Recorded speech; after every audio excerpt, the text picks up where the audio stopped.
is the New York coin, which we were going to speak about at the beginning, Larry. You got me started, man. I had to keep talking. You got me all but started. that's good, though, because if people need to see that and understand that people are out there trying to make a difference and give a different type of viewpoint and look at different policies in a different way, and not just be the case of, well, because I hate Trump or I hate Biden, and if you're doing anything otherwise, it's like, and it's not like everyone has to agree everything you've said, Larry. It's just like you've got some ideas in terms of policy that people should start to adopt, and the bigger parties should be in a position whereby, and this is how coalition governments work for people to understand, is the small parties in Europe and other places, they don't run the government. They've got one or two key policies that they force the bigger party to go along with. Correct. And they say, we'll vote along with you to get your other policies through, but here's our two key policies, and we want you to push that agenda with ours. And they fit, a lot of what you're saying fits with the Democrat Party. A lot of what you're saying fits with the Republican Party. Yep. Again, they could just actually say, right, okay, we want to do this one. Like, why would the Democrat Party be against the caring caboose? If they're out there representing the people. But in theory, they should both be happy, right? All my plans do two things. They still allow support for the working poor and the middle class, is what I focus on, those two, right? The working poor, middle class, they still help those two. And they do not increase taxes. So if I'm trying to help the working poor, middle class, the left should be happy. If I'm not increasing taxes, the right should be happy. So in both cases, I should be making both sides happy. But the problem, though, is they can't have control of it. That's the problem. They can't have control of it or control the money or jobs. That's why they're upset. Note, all my policies have been on my page for 5 years. They've never taken any of them because my policies don't allow government control, right? Government oversight always, because if you defraud people or are angry, you still can sue them or go to jail if you commit a crime. There's still always government oversight in case, crimes are committed, of course, but they don't have control of it. And that's the issue. The New York coin piece, though, is something else I want to do. I want to create a separate company. I call it the NIST, the New York State Social Trust, similar to what Singapore does, similar to what Norway does, similar to those types of organizations, to where they create a separate organization that can fund things within New York State. How do we do this? You create a separate company, separate CEO, separate everything, with a specific charter that comes from New York State. The controller obviously oversees it, clearly. There's still government oversight, but it's run separately, and its goal is to make money so it can pay for things in New York State. That's the goal of it. How do you make that happen? I want to make it to where it begins with about $80 billion in New York State debt. I know some people are mad when I even say that, but it's got to start somewhere. Why 80 billion? Because that's about our income. That's about our tax, how much money we bring in for taxes in New York State every year, about $80 billion. So we started with $80 billion of debt, and we grow this trust. My hope is within 4 to 6 years to $1 trillion. I know that's a lot. However, Norway and Singapore both have $1 trillion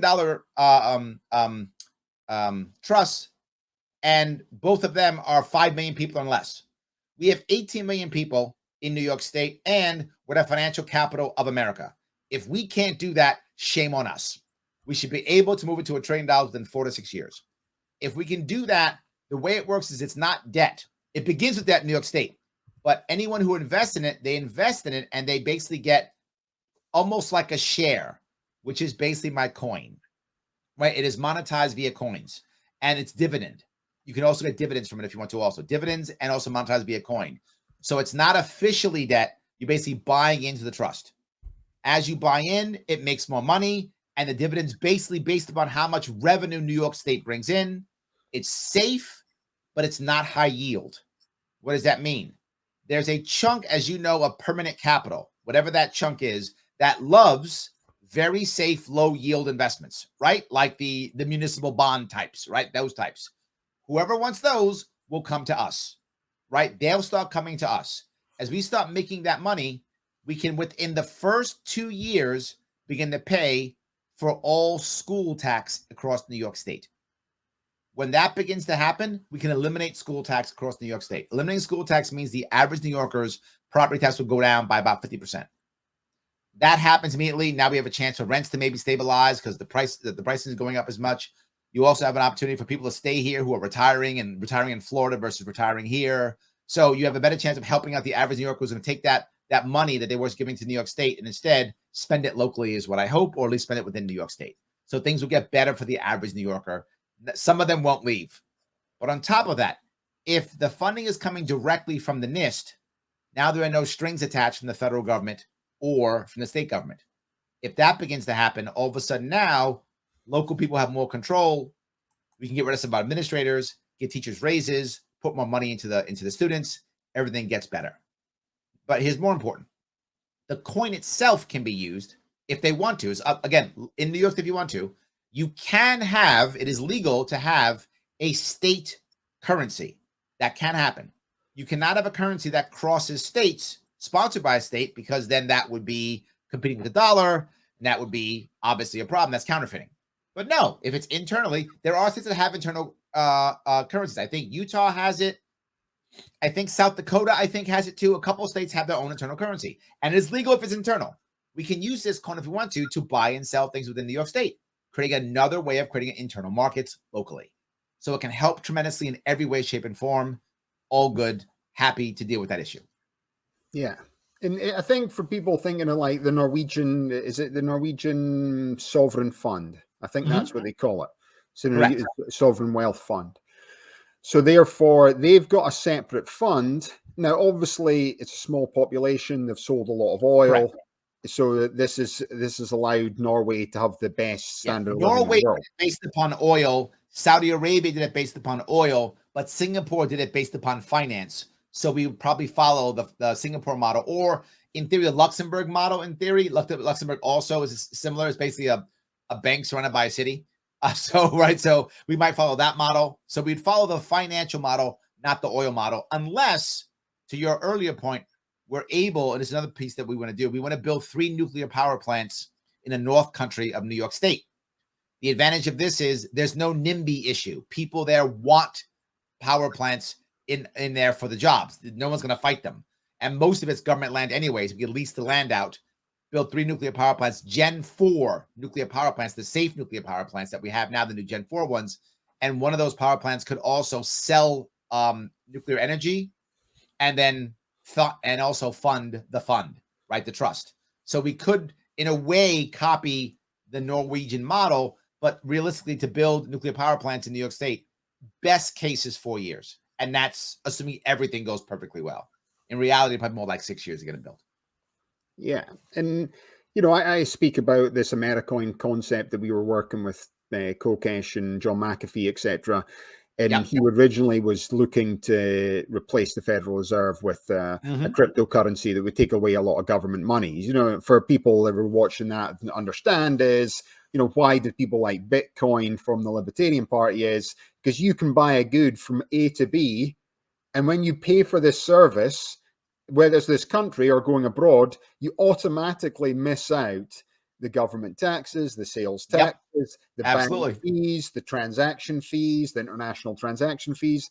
And rather than taking 7 days to transport your money across the world, and then there's multiple people taking a bite of your cash all the way through, that happens instantaneously and nobody gets something, just you and the end user. But when we started to get involved in it, my background in tokenization was, we're tokenizing energy assets and providing fractional ownership of the asset. So the original constitution is that, the land belongs to the people, not the government or the king. And that was King George of England at the time. Now we've got King Charles back in charge. So I wonder if he'll want to take it all back. But God save the king.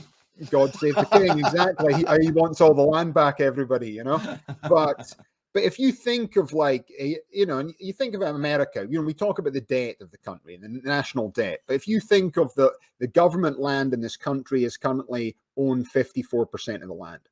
So the asset value of that 54% based on and this is like the likes of Wikipedia, Wikipedia, according to them, is about $270 trillion.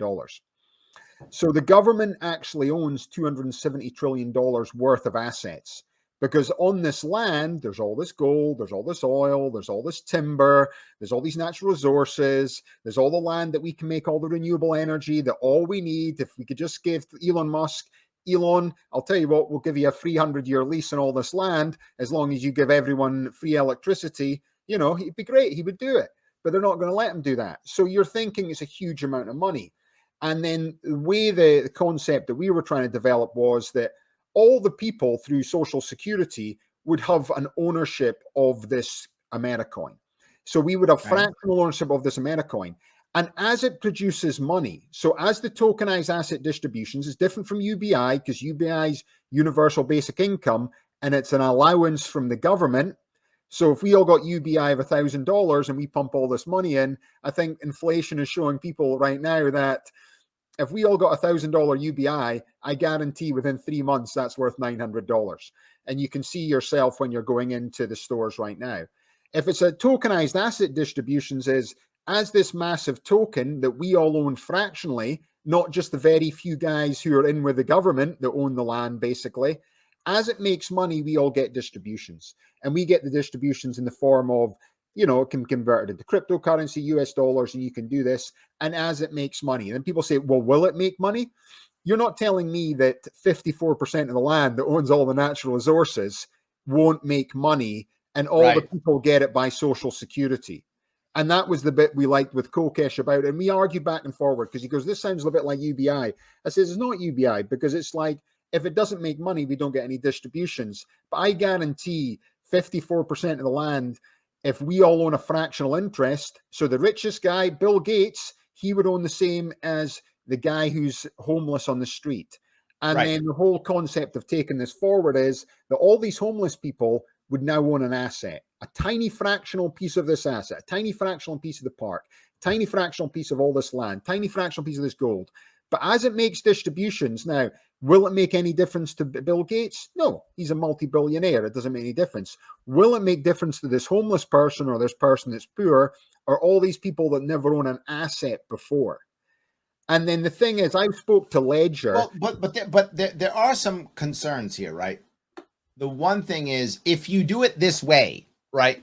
If you do it this way, you probably don't want to allow, and it's going to sound horrible for me to say it, but I'm just being very forward with you, someone to sell their asset away. Oh, they can't sell the asset. Yes, right. You can only get the distributions. So the asset can't be sold. Perfect. So you want to just make a distribution because what will then happen is now if I know that there's a distribution for homeless guy or gal A on the street, why wouldn't I make a tiny house for that person? I'll make a tiny house because I know I can get 1/3 of their income. They're going to have income. Yeah. Whatever that number is, I get 1/3 of it, right? With my plan of 1/3 of your income, as Patty asked, right? On your thing, yeah. So I would know I'm getting 1/3 of the income because he's got some income, whatever that is. If it's a lot one month, a little the next month, I'm going to get something. It gives me an incentive to support him. Not just that, I also want to stay in my house. So I might actually want to give him some good services so that he wants to stay here, so that he can tell others friends to come here, so that I can build more of these houses. More friends want to come. So with what you're talking about, that actually would encourage my system. Yeah, I think so. And I think it just, to me, because I'm a special needs father. So my oldest son, Malachi, he's autistic. So obviously, I can tell people who are on the spectrum because I've been to so many different types of therapy and I've been involved in doing this over the years. And I was chairman of Autism Speaks Walk in San Diego for a year with my wife. But, I'm at 3,000 families. And the thing about when you go into something like autism or mental health, it affects everybody, whether they're rich, whether they're poor, whether they're doing that as well. But what you're seeing is it's just an affliction that can happen to any people, and you want the services to help these people coming in there. And when I look at people in parks and I look at that as well, it's just a perception that people still look at and just think, it's drugs, it's drink. It's like you can. Well, that was my point that I brought up earlier. It's not a monolith, right? Mental illness is not a monolith. That's the way they're doing Addiction is not a monolith. Homelessness is not a monolith.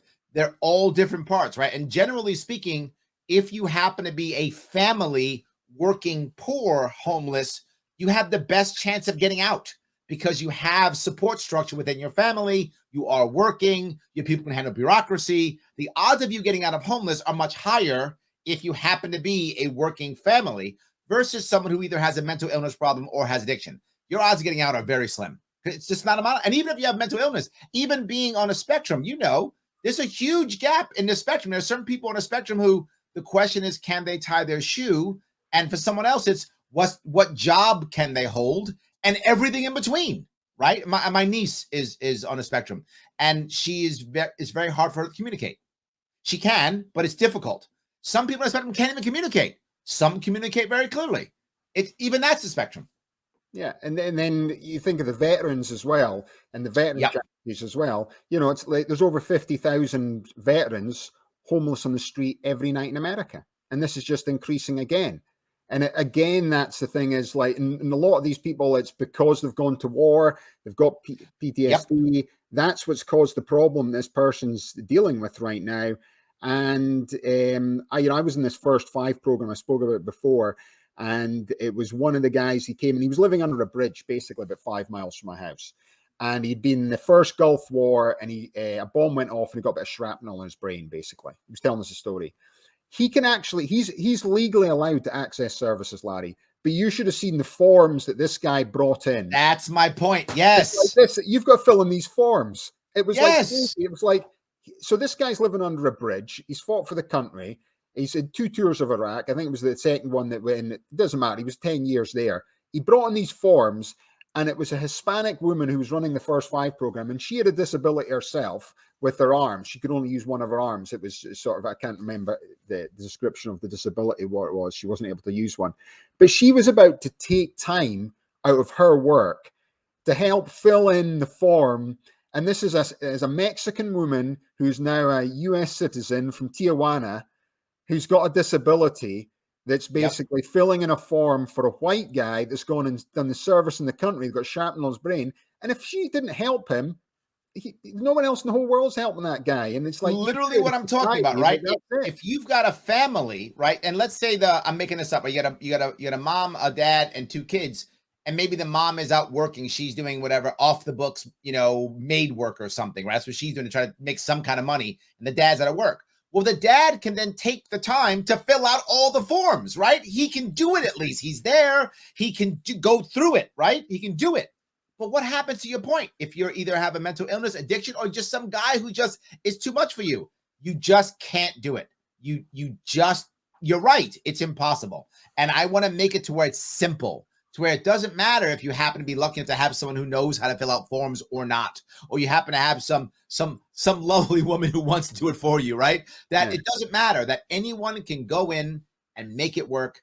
And that means no bureaucracy, which means less government. Government means bureaucracy by default. Yes. Yeah. And I think if you look at veterans and the way veterans are treated, if you speak to veteran charities here, and, a lot of them I spoke, because I go to a lot of the oil shows, and there's always veteran charities at oil shows, because there's a lot of veterans go into the oil business after they've finished being in the military, because they're prepared to go and work in Africa and all these places where you're not your normal person wants to go. So, so they push to get there, but there's always a veteran charity. And they just said to me, it would be so easy if we had a way for veterans just access service to say, I was a veteran, here's my card, I get access services. Not, I was a veteran, oh, by the way, well, you're no longer a veteran, here's the white pages of forms to fill in, and it's like, they're telling me that. And it's like, that's people from the charities. And you're just thinking, and I tell Americans this, and Americans go, oh, there can't be 50,000 veterans on the homeless in the street. We thank you for your service, but 1 in 8 males on the street right now in America is a veteran, homeless person. That's the percentage. So if you're in New York right now and you walk past 8 homeless guys, 1 of them did service for your country. That's that's the statistics that people need to realize. It's just like, and if you can't, I help, but I'm a vet myself. I was in Marine Corps, so I mean, I'm a vet myself. I know I deal with veterans all the time, and I say the same thing. It's very difficult. It's hard. It's hard for them because several things. One, they don't want to ask for help. That's the hardest thing. They don't want to ask for help. So you've got to get them to be able and feel comfortable asking them. I used to do some training in a couple places where I would try to get veterans to be better at interviewing for a job or resume building, those types of things, right? I do some transition services. I do it for free because I love my veterans. I charge banks a lot of money so that I can do the best for free. So one of the things they have trouble is I try to get them to tell a success story that they could tell some HR rep when they're on an interview, right? So come up with a success story that you've done so they can kind of see what kind of person you are. And it's like pulling teeth. They don't want to say their successes because they feel like I'm just doing my job. And then what I remember, I tell a story often because it's burned into my skull. Guy was in the Navy, and forever he just won't. He's like, I don't know, I didn't do anything. I didn't do anything in the Navy, nothing. And it's probably 20 minutes of me in talking to the people, trying to pull it out of him. And he finally goes, well, I saved the guy's life once. And I'm like, that's an amazing success story. What are you talking about? So we walk down the story, and here's the part that makes it even crazier. You know what he wanted to do? He wanted to be a security guard. I'll say, he wanted to be a security guard. If you're hiring a security guard, wouldn't you want to hear a story about a guy who saved somebody's life? Like literally, that's exactly what you want to hear if you're the hiring manager for a security firm. Literally, that's the story you want to hear. And he didn't want to tell it because he was like, I'm just doing my job though. Like, I was doing my job. So that's a big problem with veterans. They don't want to ask for help. They don't want to be, they want to help. They don't want to be helped. If that makes any sense. They want to be the hero. They don't want a hero to help them.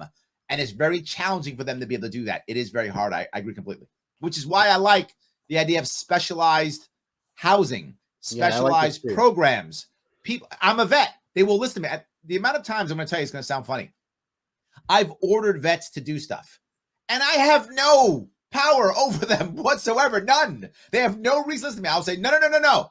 You will do this and this and this. You understand me? And I'll say this. Do you understand the lawful order I've given you? And they'll go, yes, Sergeant. And they'll just do it. Why? It's not because I have some power over them. I don't. I have none. But they don't want to feel weak. They don't want to feel like they need help. And me ordering them gives them an excuse to go do it. I wouldn't have come here, but, you know, Larry Sharpe told me to, so I'm showing up. But now they get help, right? And they get the help that they need. And I think when you have other people who are veterans who get that, that helps. And again, I know for veterans, but, you know, if you've been in any issue, right? Again, I'll go back to single moms. If you're a single mom and you've gotten out of your tough spot, you know what single mom in that tough spot's thinking, feeling, because you've been there, right? So you get it. I want people who've been there, who know what's going on, to help those who are there now. And to Patty's point now, right? If you can be helped first, now you can be the helper, right? If you can get help so you can get better, now you can be the helper. In fact, you're going to be a better helper because you've been there before. Perfect. I think that's a great way to finish the show today then, Larry, you know, so really appreciate you coming on the show today. I think for all the viewers out there, if you're living in New York, write in Larry Sharpe. You know, they're basically, they're not putting him on the ballot, even though he was on the ballot before, you know, change of rules. So yeah, write in Larry Sharpe. Keep going with that. Is there anything else you want to finish with, Larry? LarrySharpe.com. Larry Sharpe on all of the interweb things, from YouTube to Twitter to TikTok to Facebook to all the things. Larry Sharpe, and that's Sharpe with an E at the end, and the E stands for electable. Electable. I like that. So, well, thanks again, Larry. I really appreciate it. Thanks for everyone being involved in the show today. You've been watching Boom It's on the Blockchain. My name's Alistair Caithness. Have a nice day.